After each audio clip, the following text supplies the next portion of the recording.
शास्त्री जी नमस्कार। हाँ नमस्कार सर। कैसे हो आप? बिल्कुल बढ़िया। सर वैसे तो हमारी चर्चाएं होती रहती है बहुत से विषयों पर, परंतु आज जो हम चर्चा कर रहे हैं उसका विषय ये है कि 22 जनवरी 2024 को श्री रामलला जी की प्राण प्रतिष्ठा होने जा रही है। जी।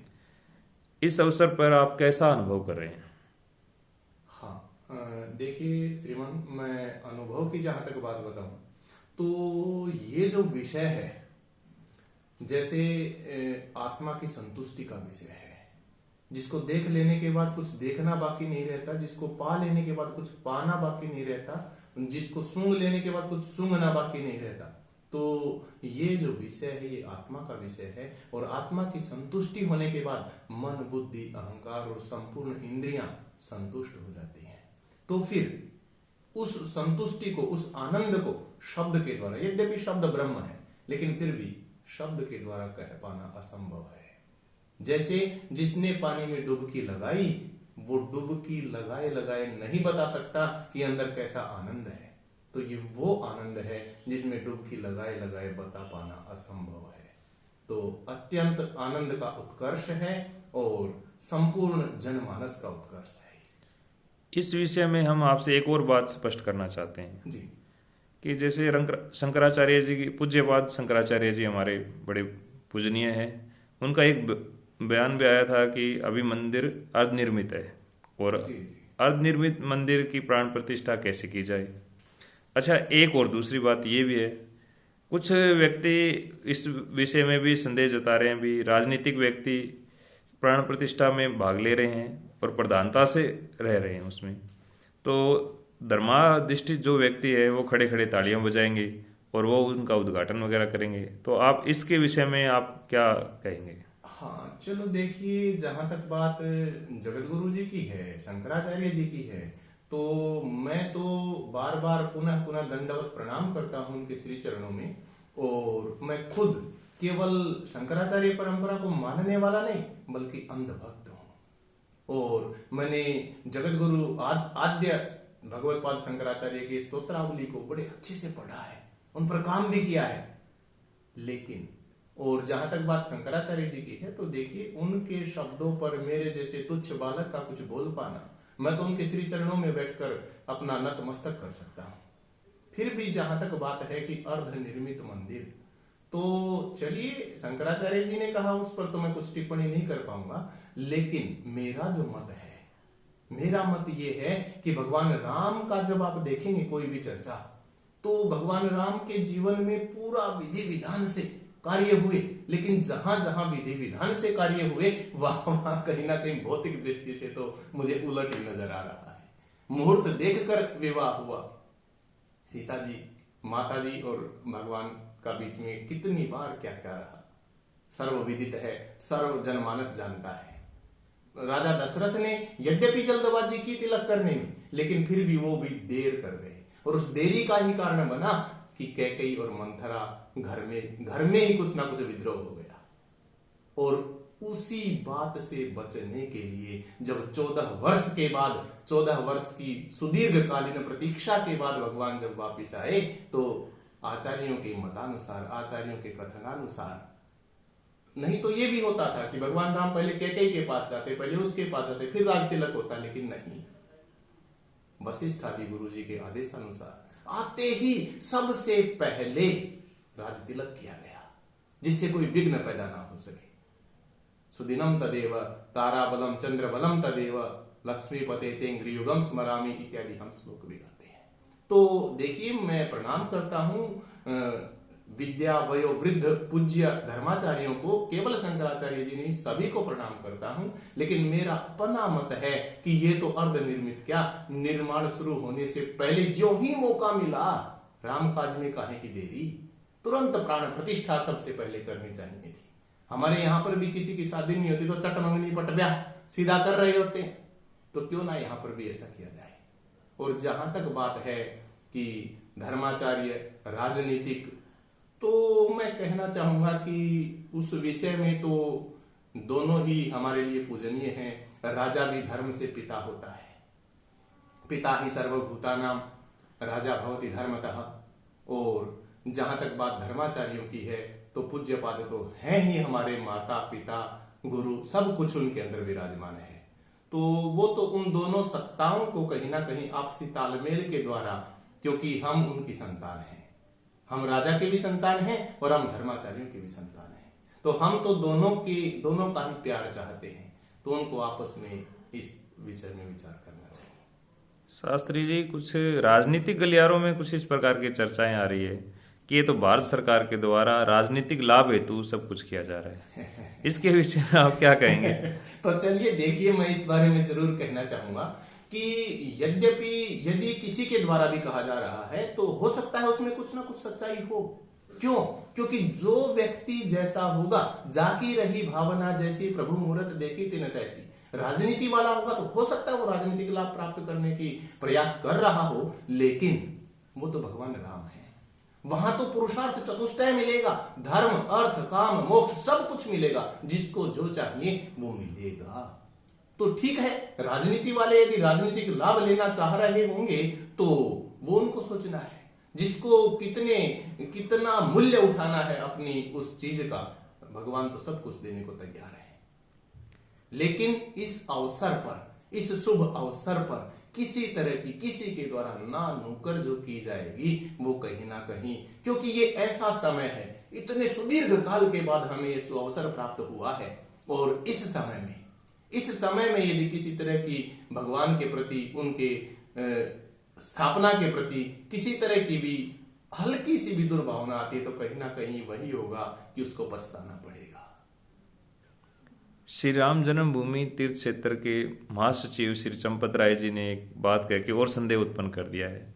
यह मंदिर तो केवल श्री रामानंदी संप्रदाय का है, शैव या शाक्त का नहीं है। इस विषय पे मैं थोड़े आपकी राय स्पष्ट करना चाहता हूँ, भी क्या राय आपकी है, क्योंकि वो उनके सचिव हैं। श्रीमान जी, चंपत राय जी का जो बयान है मैंने सुना नहीं है, और जहां तक यदि चर्चाओं में है तो हो सकता है कुछ ना कुछ, क्योंकि एक जिम्मेवारी जो मिली है तो हो सकता है उन्होंने कुछ ना कुछ कहा हो, और यदि उन्होंने कहा है तो कहीं ना कहीं वो समझने में और कहने में कहा कुछ जाता है किसी भाव से, समझा कुछ जाता है किसी भाव से, कहीं ना कहीं मिसअंडरस्टैंडिंग भी हो सकती है। और यदि उन्होंने ऐसा कहा है कि शैव का, शाक्त का या और रामानंदी मत संप्रदाय का, तो मैं स्पष्ट कहना चाहूंगा कि मंदिर तो भगवान का है, मंदिर तो भगवान राम का है, और राम भगवान सबके हैं।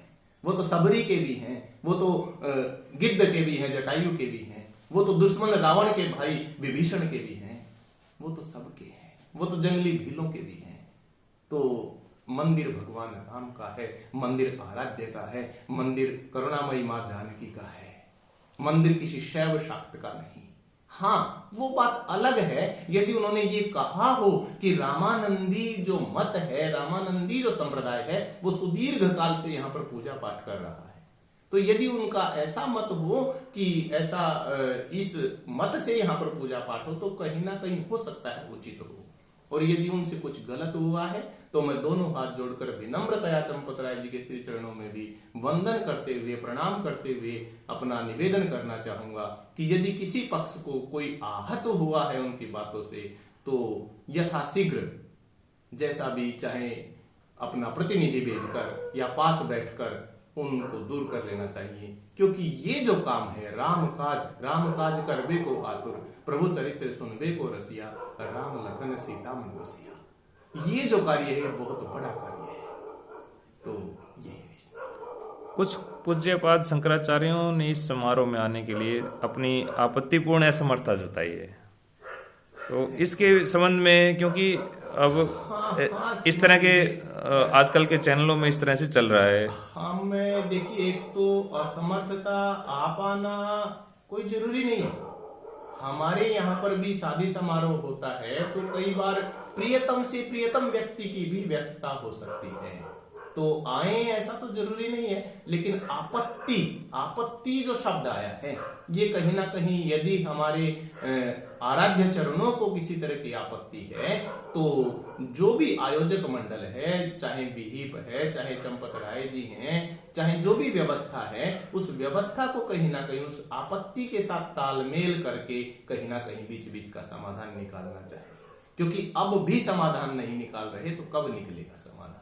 और दूसरी बात ये, जो गुरु जी हैं, प्रभु जी हैं, जो आद्य शंकराचार्य जी हैं, उनके चरणों में भी मैं निवेदन करना चाहूंगा कि क्षमा बड़न को चाहिए, छोटन को उत्पात। तो कहीं ना कहीं क्षमा वशीकृतिर लोके क्षमया किम न साध्यते शांति खड्ग करे यस्य किम करिष्यति दुर्जना। तो मेरा भी नाक रगड़कर, मस्तक झुकाकर उनके चरणों में दंडवत प्रणाम करके विनम्र निवेदन रहेगा कि चाहे वो राजनीति हो, चाहे वो व्यवस्थापक हो, उनको कहीं ना कहीं अपना छोटा, अपना अनुयायी मान करके, अपना हृदय का अंश स्वीकार करते हुए कहीं ना कहीं हो सके तो जितना हो सके क्षमा करने का प्रयास करें। ये तो बहुत आपने अच्छा बताया शास्त्री जी। पर समय समय पर कुछ प्रश्न उठते रहते हैं, पहले भी इस तरह के प्रश्न उठते रहे हैं, और कुछ लोगों का इस तरह का कहना भी था भी मंदिर की बजाय यहाँ पे कुछ विश्वविद्यालय या अस्पताल बना देते तो अच्छा होता, सभी को इसमें लाभ मिलता।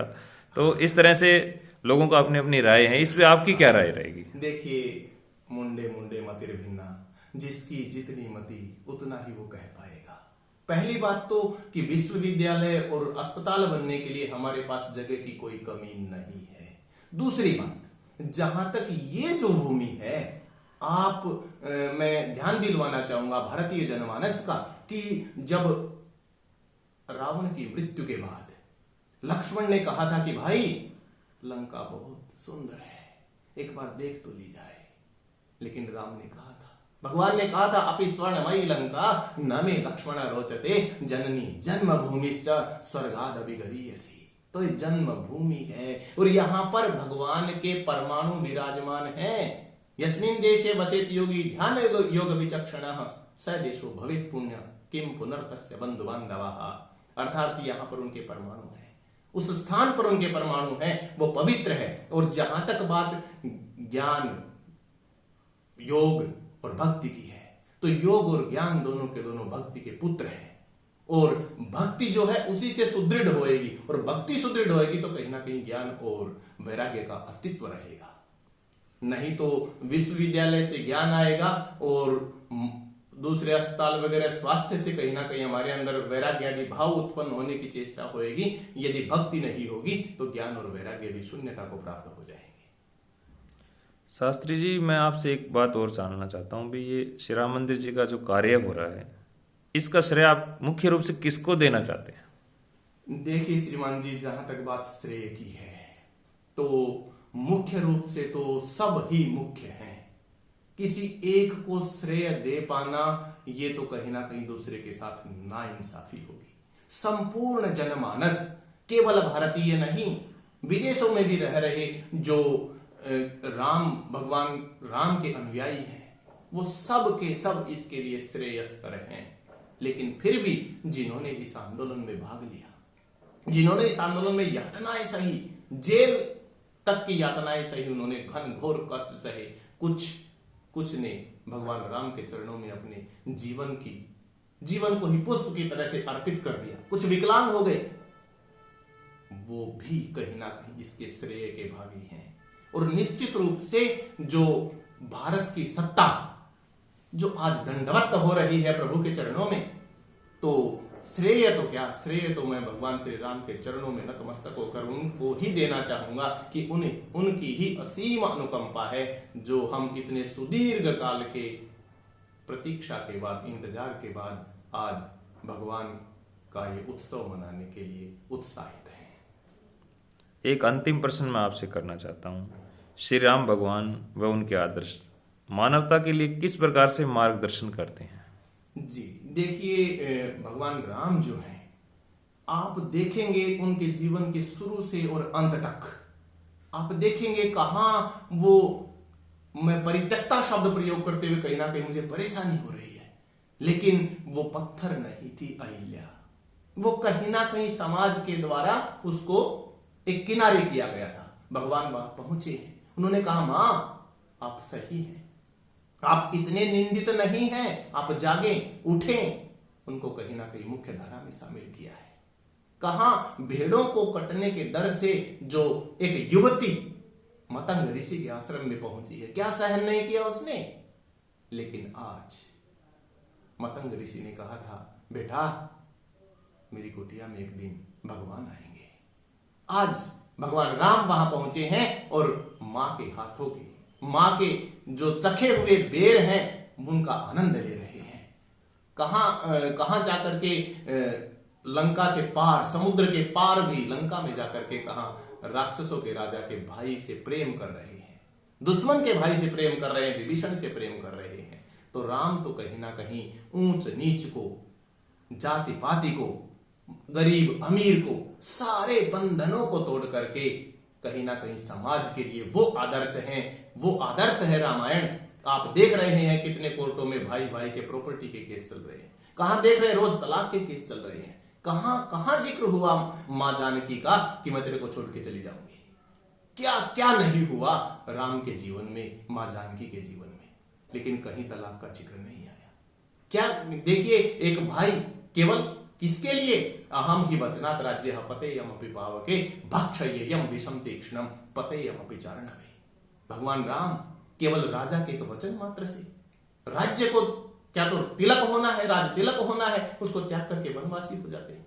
और दूसरे को देखिए, अरे भाई को मार के दुनिया सत्ता हासिल कर रही होती है, एक किला जमीन के लिए हत्या कर दी जाती है, लेकिन वहां देखिए कह रहे कि नहीं मेरा भाई जमीन पर सो रहा है, मैं जमीन पर नहीं सो सकता, मैं तो जमीन के नीचे सोऊंगा। और भरत ने गड्ढा बना के, गुफा बना के, उसमें चरण पादुका अपने सिर पर रख के, सिंहासन पर चरण पादुका रख के वहां पर निवास किया है। तो राम तो कहीं ना कहीं हमारे लिए संपूर्णतया आदर्श है। वाह शास्त्री जी, आज की चर्चा में तो बड़ा आनंद आया हमें।